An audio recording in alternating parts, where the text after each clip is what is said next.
دا ملګری تپوس کوي چې په جوماتونو کې کمیشني ټوپای پرتی وي نو په دې باندې موږ کیږي او که نه کیږي.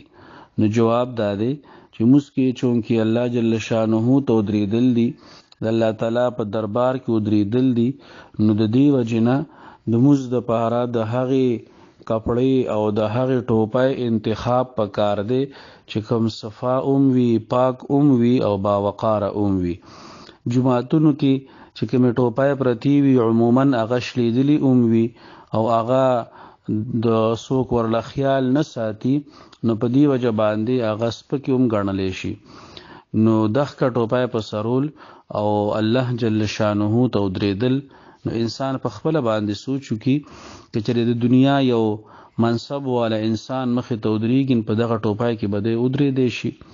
خو لیکن بل طرف ته سرتوره سر باندې موس کول دا د هغې نه زیات ګناه دی. نو کوشش دا پکار دی چې بنده ځان سره جیب کې ټوپای ساتي، بلکې افضل خدا ده چې همه وخت هر وخت په سر باندې ټوپای وي، خو که هغه مشکل وي نو جیب کې ټوپای ساتي، ځان سره صفا سوتره او پاکه ټوپای نو په هغې دې موس کوي. او که هغه نه وي نو بیا په دغه ټوپای کې موس کول د کلاو سر موس کولو نه بهتر دی.